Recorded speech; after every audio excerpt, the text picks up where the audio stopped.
ದೇಶಾದ್ಯಂತ ಇದೇ 20ರಂದು ಇಡೀ ಏನು ಫಾರ್ಮಾ ಮೆಡಿಕಲ್ ಶಾಪ್ಗಳೇನಿದೆ ಅದಕ್ಕೆ ಬಂದ್ಗೆ ಕರೆಯನ್ನು ಕೊಟ್ಟಿರುವಂಥದ್ದು. ಇತ್ತ ರಾಜ್ಯದಲ್ಲೂ ಕೂಡ ಮೇ 20ರಿಂದ ಮೆಡಿಕಲ್ ಶಾಪ್ಗಳು ಬಂದಾಗುತ್ತಾ ಅನ್ನುವಂಥದ್ದು. ಯಾಕೆಂತಂದರೆ ವಿವಿಧ ಬೇಡಿಕೆಗಳಿಗೆ ಆಗ್ರಹಿಸಿ ಈಗಾಗಲೇ ರಾಜ್ಯಾದ್ಯಂತ ಏನು ಫಾರ್ಮಾ ಮೆಡಿಕಲ್ ಶಾಪ್ ಮಾಲೀಕರೇನಿದ್ದಾರೆ ಅವರು ಒಂದು ಪ್ರತಿಭಟನೆಯಲ್ಲಿ ಭಾಗವಹಿಸ್ತಾ ಇರುವಂಥದ್ದು. ನಮ್ಮ ಜೊತೆಗೆ ಮಾತನಾಡೋದಕ್ಕೆ ಕರ್ನಾಟಕ ರಾಜ್ಯ ಫಾರ್ಮಾಸಿ ಸಂಘದ ಏನು ಮೆಡಿಕಲ್ ಶಾಪ್ಗಳಿದ್ದಾರೆ ಅವರು ಒಂದು ಸಂಘಟನೆ ಇವತ್ತೊಂದು ಪ್ರೆಸ್ ಮೀಟ್ ಮಾಡಿರುವಂಥದ್ದು. ಹೀಗಾಗಿ 20ನೇ ತಾರೀಕು ನಡೆಯುವಂಥ ಒಂದು ಪ್ರತಿಭಟನೆಗೆ ಯಾವ ರೀತಿ ಬೆಂಬಲವನ್ನು ಕೊಡ್ತಾ ಇದ್ದಾರೆ ಮತ್ತು ಇವರ ಬೇಡಿಕೆಗಳು ಏನು, ಬನ್ನಿ ಅವ್ರನ್ನೇ ತಿಳ್ಕೊಳ್ಳೋಣ. ಸರ್, ಈಗಾಗಲೇ ದೇಶಾದ್ಯಂತ ಮೇ 20ನೇ ತಾರೀಕು ಬಂದ್ಗೆ ಕರೆ ಕೊಟ್ಟಿರುವಂಥದ್ದು, ಏನು ಫಾರ್ಮಸಿ ಸೆಂಟರ್ಗಳೇನಿದೆ ಬಂದ್ ಆಗ್ತಾ ಇದೆ ಅನ್ನುವಂಥದ್ದು. ಈ ಥರ ಕರ್ನಾಟಕದಲ್ಲೂ ಕೂಡ ಬಂದ್ ಆಗುತ್ತಾ, ಹೇಗೆ ನಿಮ್ಮ ಬೇಡಿಕೆಗಳೇನು? ಸರ್, ಮೊದಲನೇದಾಗಿ ತಮಗೆ ಈ ಒಂದು ಪ್ರಶ್ನೆ ಕೇಳಿದ್ದಕ್ಕೆ ನನಗೆ ಒಂದು ಸಾರ್ವಜನಿಕರು ಆತಂಕರಿದ್ದಾರೆ. ನಾನು Karnataka pharma retailers and distributors organisations KPID ಅಂತ ಏನು ಹೇಳ್ತೀವಿ, ರಾಜ್ಯ ಸಂಘದ ಅಧ್ಯಕ್ಷನಾಗಿ ಈ ಏನು ಹೇಳಿದ್ರಿ ನೀವು ಆನ್ಲೈನ್ ಫಾರ್ಮಸಿ ಬಗ್ಗೆ ಏನು ದೇಶವ್ಯಾಪ್ತಿ ಬಂದ್ ಕಾಲ್ ಮಾಡಿದ್ದಾರೆ ನ್ಯಾಷನಲ್ ಬಾಡಿ ಅಂತ ಹೇಳ್ಬಿಟ್ಟು, ಈ ಒಂದು ವಿಚಾರ ಮೊದಲನೇದಾಗಿ ಕರ್ನಾಟಕದಲ್ಲಿ ಸ್ಟಾರ್ಟ್ ಮಾಡಿದೆ ಕರ್ನಾಟಕ. ಅದರಲ್ಲಿ ನಮ್ಮ ತಂಡದಲ್ಲಿ ಸ್ಟಾರ್ಟ್ ಮಾಡಿದ್ದು 2014ರಲ್ಲಿ ಅಂತ ಹೇಳಲಿಕ್ಕೆ ಹೆಮ್ಮೆ ಆಗುತ್ತೆ.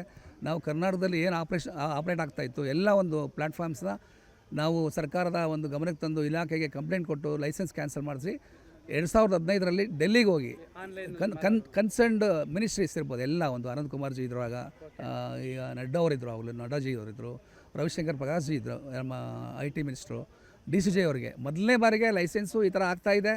ಆನ್ಲೈನ್ ಫಾರ್ಮಸಿಯಿಂದ ತೊಂದರೆ ಆಗ್ತಾಯಿದೆ, ಪಬ್ಲಿಕ್ ತುಂಬ ತೊಂದರೆ ಆಗ್ತಾಯಿದೆ, ಇದನ್ನು ನೀವು ಬಂದ್ ಮಾಡಬೇಕಂತೇಳಿ ಮೊದಲನೇದಾಗಿ ಮನವಿ ಪತ್ರ ಕೊಟ್ಟಿದ್ದೆ ನಮ್ಮ ಒಂದು ತಂಡ ಅಂತ ಹೇಳಲಿಕ್ಕೆ ಹೆಮ್ಮೆ ಆಗುತ್ತೆ. ಈಗ ಬದಲಾದ ಕಾಲಘಟ್ಟದಲ್ಲಿ ಏನು ನಾವು ಹೋರಾಟ ಮಾಡ್ತಾಯಿದ್ದೀವಿ, ನಮ್ಮ ವಿಚಾರನ ನ್ಯಾಷನಲ್ ಬಾಡಿ ತಗೊಂತು, ಅದು ಹೋರಾಟ ಮಾಡ್ತಾಯಿದೆ. ಈಗ ಬಂದು ಒಂದೇ ಒಂದು ಇದಲ್ಲ, ಕಾರಣ ಅಲ್ಲ ಮಾಡಲಿಕ್ಕೆ. ಹಿಂದೆ ಹಲವಾರು ಬಂದ್ಗಳಾದವು, ನಾವು ಬಂದ್ಗೆ ಸಹಕಾರ ಕೊಟ್ಟಿದ್ವಿ. ಹಿಂದೆ ಬಂದ್ ಸಹಕಾರ ಕೊಟ್ಟಾಗ ಸಾರ್ವಜನಿಕರಿಗೆ ಮೆಡಿಸಿನ್ಸ್ ಸಕಾಲಕ್ಕೆ ಸಿಗದೆ ತುಂಬ ತೊಂದರೆ ಆಗಿದೆ. ಈ ಒಂದು ಬಂದ್ ಕಾಲ್ ಮಾಡಿದಾಗ ನಮ್ಮ ಒಂದು ಆಯುಕ್ತರು 12th ಒಂದು ಮೀಟಿಂಗ್ ಮಾಡಿದ್ರು, ವರ್ಚುವಲ್ ಮೀಟಿಂಗ್ ಮಾಡಿದ್ರು ನಮ್ಮಲ್ಲಿ. ಏನು ಎಲ್ಲ ಒಂದು ಸಂಘಗಳ ಒಂದು ಮನವಿ ಒಂದು ರಿಕ್ವೆಸ್ಟ್ ಕೊಟ್ಟು ಬಂದ್ಗೆ ಯಾರು ಕರೆ ಕೊಟ್ಟು ಸಾರ್ವಜನಿಕರಿಗೆ ಆರೋಗ್ಯಕ್ಕೆ ತೊಂದರೆ ಆಗದಂಗೆ ನೋಡ್ಕೊಳ್ಳಿ ಅಂತ ಹೇಳಿದ್ರು. ಅದರಲ್ಲಿ ಪ್ರತಿಯೊಂದು ಜಿಲ್ಲಾ ಸಂಘಗಳ ಅಭಿಪ್ರಾಯ ಕೇಳಿದ್ರು. ಬಹುತೇಕ ಜಿಲ್ಲಾ ಸಂಘಗಳು ನಾವು ಏನು ನಮ್ಮ ರಾಜ್ಯ ಸಂಸ್ಥೆ ಇವತ್ತು KPID ಡಿಸಿಷನ್ ತೊಗೊತದೆ ಅದಕ್ಕೆ ಬದ್ಧವಾಗಿರ್ತೀವಿ ಅಂತ ಹೇಳಿದ್ರು. ವೈಯಕ್ತಿಕವಾಗಿ ಅವ್ರು ಏನು ಹೇಳಿದ್ದಾರೆ ಅಂದರೆ, ನಾವು ಹಿಂದೆ ಬಂದ್ ಮಾಡಿ ಯಾವುದೇ ಪ್ರಯೋಜನ ಆಗಲಿದೆ ವಿಚಾರಕ್ಕೆ, ಈಗೂ ಬಂದ್ ಮಾಡಿದ್ರೆ ಸಾರ್ವಜನಿಕರ ನಷ್ಟ ಹೊರತು ನಮ್ಮ ಒಂದು ಏನು ಒಂದು ಸರ್ಕಾರ ನಮಗೆ ಸಕಾರಾತ್ಮಕವಾಗಿ ಸ್ಪಂದಿಸ್ತದೆ ಅನ್ನೋ ಒಂದು ಗ್ಯಾರಂಟಿ ಇಲ್ಲ. ಬಂದು ಲಾಸ್ಟ್ ಆಪ್ಷನ್ ಇಟ್ಕೋಬೇಕು. ಮೊದಲನೇದಾಗಿ ಪ್ರತಿಭಟನೆಗಳು ಮಾಡಬೇಕು, ಸರ್ಕಾರಕ್ಕೆ ಒಂದು ಗಡುವು ಕೊಡಬೇಕು. ಏಕಾಏಕಿ ಬಂದ್ ಕಾಲ್ ಮಾಡೋದು, ಹಿಂದೆ ನಾವು ಬಂದ್ ಮಾಡಿ ನಾವು ಅನಾಹುತಕ್ಕೆ ಸಿಕ್ಕಿದ್ದೀವಿ, ನಾವು ಸಾರ್ವಜನಿಕರಿಗೆ ಯಾವ ರೀತಿ ಔಷಧಿ ಕೊರತೆ ಆಗಿದೆ ಅಂತ ನೋಡಿದ್ದೀವಿ. ನಾವು ಮೇಯ್ನಾಗಿ ನಮ್ಮ ಒಂದು ಸಾಂಪ್ರದಾಯಿಕ ಔಷಧ ವ್ಯಾಪಾರಿಗಳ ಉಳಿಸೋದು ಎಷ್ಟು ನಮಗೆ ನಮ್ಮ ಒಂದು ಬದ್ಧತೆ ಇದೆಯೋ ಹಾಗೆ ಸಾರ್ವಜನಿಕರ ಆರೋಗ್ಯ ಕ್ಷೇತ್ರ ನೋಡ್ಕೊಳ್ಳೋದಂತೂ ಅಷ್ಟೇ ಗುರುತಾದ ಜವಾಬ್ದಾರಿ ಇದೆ. ಹಾಗಾಗಿ ನಾವು ಒಂದು ಡಿಸಿಷನ್ ಬಂದಿದ್ದೀವಿ. ನಮ್ಮ ಒಂದು ಸಂಸ್ಥೆ, ನಮ್ಮ ಒಂದು ಜಿಲ್ಲಾ ಸಂಘಗಳ ಏನು ಒಂದು ಬಲವಾದ ಒಂದು ಹೇಳಿಕೆ ಕೊಟ್ಟಿದ್ದಾರೆ ನಮ್ಮ ಕಮಿಷನರ್ ಮುಂದೆ, ಆನರಬಲ್ ಕಮಿಷನರ್ ಮುಂದೆ, ಅದೊಂದು ನಾವು ಒಂದು ಸಮಾಲೋಚನೆ ಮಾಡಿ ನಾವು ಒಂದು ಮೀಟಿಂಗ್ ಮಾಡಿ ಒಂದು ಡಿಸಿಷನ್ ಬಂದಿದ್ದೀವಿ.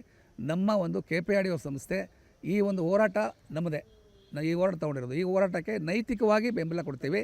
ಕಪ್ಪು ಪಟ್ಟಿ ಧರಿಸಿ ನಾವು ಈ ಒಂದು ದೇಶವ್ಯಾಪ್ತಿ ಬಂದಿಗೆ ನಾವು ನೈತಿಕವಾಗಿ ಬೆಂಬಲ ಕೊಡ್ತೀವಿ. ಆದರೆ ಅವ್ರು ಹೇಳ್ದಂಗೆ ಕರ್ನಾಟಕದಲ್ಲಿ ಯಾವುದೇ ಔಷಧಿ ಅಂಗಡಿನ ನಾವು ಕ್ಲೋಸ್ ಮಾಡಿಸೋದಿಲ್ಲ.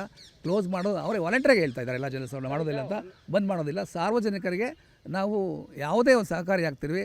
ಯಾವುದೇ ಒಂದು ಸರ್ ನಮ್ಮ ಒಂದು ವೈಯಕ್ತಿಕ ಹಿತಾಸಕ್ತಿಗಿಂತ ಯಾರಿಗಾದ್ರೂ ಒಂದು ಔಷಧಿ ಸಿಗದೆ ಅವ್ರಿಗೆ ತೊಂದರೆ ಆದರೆ ಅದಕ್ಕೆ ನೇರ ಹೊಣೆ ನಾವು ಆಗ್ತೀವಿ.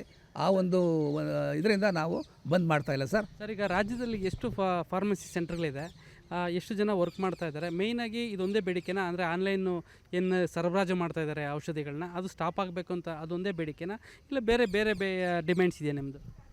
ಅಲ್ಲ, ಹಲವಾರು ಬೇರೆ ಡಿಮ್ಯಾಂಡ್ಸ್ ಇದೆ. ಈ ಸಂದರ್ಭಕ್ಕೆ ನಮಗೇನು ಅಂದರೆ ಆನ್ಲೈನ್ ವಿಚಾರನ ಅಖಿಲ ಭಾರತ ಸಂಸ್ಥೆ ತಗೊಂಡಿದೆ, ಅದಕ್ಕೆ ನಾವು ನೈತಿಕವಾಗಿ ಬೆಂಬಲ ಕೊಟ್ಟಿದ್ದೇವೆ. ಆದರೆ ನಾವು ಅಂಗಡಿ ಮುಚ್ಚಿ ತೊಂದರೆ ಮಾಡುವಂಥ ಒಂದು ವ್ಯವಸ್ಥೆ ಸಾರ್ವಜನಿಕ ಹಿತದೃಷ್ಟಿಯಿಂದ ನಾವು ಮಾಡ್ತಾ ಇಲ್ಲ.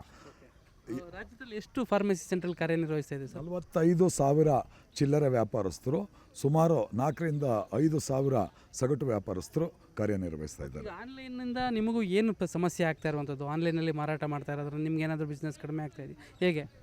ಸರ್, ವಿಶೇಷವಾಗಿ ಇವತ್ತಿನ ಔಷಧ ಮತ್ತು ಕಾಂತಿವರ್ಧಕ ನಿಯಮ ಏನಿದೆ ಇದರ ಪ್ರಕಾರ ಲೈಸೆನ್ಸ್ಡ್ ಪ್ರಿಮಿಸಸ್, ಹಂಗಂದರೆ ಪರವಾನಗಿ ಕೊಟ್ಟಂತಹ ಸ್ಥಳದಲ್ಲೇ ವ್ಯಾಪಾರ ಆಗಬೇಕು ಅನ್ನುವುದು ಕಾನೂನು. ಸೊ ಪರವಾನಗಿ ಕೊಟ್ಟು ಎಲ್ಲೋ ಇರುವವರು ಎಲ್ಲಿಂದಾನೋ ವ್ಯಾಪಾರ ಮಾಡ್ತಾರೆ. ಇಲ್ಲಿ ಲೈಸೆನ್ಸಿ ಇಡ್ತಾರೆ, ಫಾರ್ಮಸಿಸ್ಟ್ ಇರ್ತಾರೆ, ಔಷಧಿನ ರೋಗಿ ಅಥವಾ ರೋಗಿಯ ಕಡೆಯವರು ಬಂದು ವಿವರಪೂರ್ಣವಾದ ಮಾಹಿತಿ ಪಡೆದು ತೆಗೆದುಕೊಂಡು ಹೋಗ್ತಾರೆ. ಈಗಿರೋ ವ್ಯವಸ್ಥೆ ಈ ಆನ್ಲೈನ್ ಅಂತ ಹೇಳಿದಾಗ ಅವ್ರು ಎಲ್ಲಿದ್ದಾರೆ ಅನ್ನೋದೇ ಯಾವ ಗ್ರಾಹಕನಿಗೂ ಗೊತ್ತಿಲ್ಲ. ಡೆಲಿವರಿ ತಂದು ಕೊಡ್ತಾ ಇರೋದು ಯಾರೋ ಅನ್ಎಜುಕೇಟೆಡ್ ಹುಡುಗ. ಇವಾಗ ಅಪಾರ್ಟ್ಮೆಂಟ್ಗಳನ್ನ ತಗೊಳ್ಳಿ, ಅವ್ನು ತರ್ತಾನೆ, ಆ ಮೆಡಿಸನ್ನ ಅಲ್ಲಿ ಬಿಸಾಕ್ತಾನೆ, ಹೋಗ್ತಾ ಇರ್ತಾನೆ. ಗ್ರಾಹಕ ಬಂದು ಅಲ್ಲಿಂದ ತಗೊಳ್ಳೋ ತನಕನೂ ಅದು ಸ್ಟೋರೇಜ್ಡ್ ಕಂಡೀಷನ್ಸ್ ಏನಿದೆ ಅದರಲ್ಲಿ ಇರೋದಿಲ್ಲ. ಸೊ ಸ್ಟೋರೇಜ್ ಕಂಡೀಷನ್ ಯಾವಾಗ ಅದು ಹೋಯ್ತೋ, ಈ ಬೇಸಿಗೆಯಲ್ಲಿ 35-40 ಡಿಗ್ರಿಯಲ್ಲಿ ಎಲ್ಲೋ ಸೆಕ್ಯೂರಿಟಿ ರೂಮಲ್ಲಿ ಇಟ್ಟಿದ್ರೆ ಮೆಡಿಸನ್ನು, ಅದರ ಪೊಟೆನ್ಸಿ ಕಮ್ಮಿ ಆಗುತ್ತಲ್ವ ಸರ್. ನಾವು ಸಾರ್ವಜನಿಕರ ಹಿತದೃಷ್ಟಿಯಿಂದ ಹೇಳ್ತಾ ಇದ್ದೀವಿ. ಎರಡನೇದು, ಈ ಕ್ವಿಕ್ ಡೆಲಿವರಿ ಆ್ಯಪ್ ಅಂತ ಹೇಳಿದಾಗ ಅವನು ಡೆಲಿವರಿ ತಗೊಂಡು ಆ ಮನೆಗೆ ತಲುಪೋ ತನಕ 40-50 ಡೆಲಿವರಿ ತಗೊಂಡಾಗ ನೀವೇ ನೋಡಿರ್ಬೋದು, ಗಾಡಿಯಲ್ಲೇ ಬ್ಯಾಗನ್ನಿಟ್ಟು ಹೋಗಿರ್ತಾನೆ. ಅದು ಬಿಸಿಲಿಗೆ ಒಡ್ಡುತ್ತಾ ಇರುತ್ತೆ. So potency of the medicine ಕಮ್ಮಿ ಆಗುತ್ತೆ. ಇದು ಆಗಬಾರ್ದು. ಇದಕ್ಕೆ ಬೇಕಾದಷ್ಟು ತಾಂತ್ರಿಕ ಇದಿದೆ. ಅದಕ್ಕೋಸ್ಕರ ಇದು ಆಗಬಾರ್ದು. ಇದೇನಿದ್ರೂ ಔಷಧಿ ಕೊಡಲಿಕ್ಕೆ ಯಾವ ಇದು ಲೈಸೆನ್ಸ್ ಕೊಟ್ಟಿದ್ದಾರೋ, ಪರವಾನಗಿ ಕೊಟ್ಟಿದ್ದಾರೋ ಆ ಸ್ಥಳದಲ್ಲೇ ವ್ಯಾಪಾರ ಆಗಬೇಕು ಅನ್ನೋದು ನಮ್ಮ ಆಗ್ರಹ, ಜನರ ಆರೋಗ್ಯದ ಹಿತದೃಷ್ಟಿಯಿಂದ. ಇದಿಷ್ಟು ಕರ್ನಾಟಕ ಫಾರ್ಮಾ ರಿಟೈಲರ್ಸ್ ಅವರ ಡಿಮ್ಯಾಂಡ್ ಆಗಿರುವಂಥದ್ದು. ಅಂದರೆ ಈಗಾಗಲೇ ದೇಶಾದ್ಯಂತ ಮೇ 20ರಿಂದ ಬಂದ್ಗೆ ಕರೆಯನ್ನು ಕೊಟ್ಟಿದ್ದರೆ, ಇತ್ತ ಕರ್ನಾಟಕದಲ್ಲಿ ನೈತಿಕ ಬೆಂಬಲವನ್ನು ಕೊಟ್ಟಿರುವಂಥದ್ದು. ಆದರೆ ಇವರ ಪ್ರಮುಖವಾದಂಥ ಡಿಮ್ಯಾಂಡು ಏನು ಆನ್ಲೈನಲ್ಲಿ ಮಾರಾಟವಾಗ್ತಾ ಇದೆ ಅದು ನಿಲ್ಲಬೇಕು, ಜೊತೆಗೆ ಏನು ಲೈಸೆನ್ಸ್ ಎಲ್ಲಿ ಕೊಟ್ಟಿದ್ದಾರೆ ಅದೇ ಸ್ಥಳದಲ್ಲಿ ಔಷಧಗಳನ್ನು ಮಾರಾಟ ಮಾಡಬೇಕು ಅನ್ನುವಂಥದ್ದು ಇವರ ಪ್ರಮುಖ ಬೇಡಿಕೆ ಆಗಿರುವಂಥದ್ದು. ಹೀಗಾಗಿ ಮೇ 20ರಂದು ಏನು ಜನರಿಗೆ ಆತಂಕ ಇತ್ತು, ಔಷಧಿ ಅಂಗಡಿಗಳು ಬಂದಾಗ್ತಾ ಇದ್ದಾವೆ ಅನ್ನುವಂಥದ್ದು, ಅದ್ಯಾವುದು ಕೂಡ ಬಂದಾಗೋದಿಲ್ಲ. ಕೇವಲ ನೈತಿಕ ಬೆಂಬಲ ಅಷ್ಟೇ ಇವರು ನಮ್ಮ ರಾಜ್ಯದಿಂದ ಕೊಟ್ಟಿರುವಂಥದ್ದು. ಕ್ಯಾಮ್ರಾ ಪರ್ಸನ್ ಮಹೇಶ್ ಜೊತೆ ನಂದೀಶ್ ಮಲ್ಲೆನಹಳ್ಳಿ, ಏಷ್ಯಾನೆಟ್ ಸುವರ್ಣ ನ್ಯೂಸ್, ಬೆಂಗಳೂರು.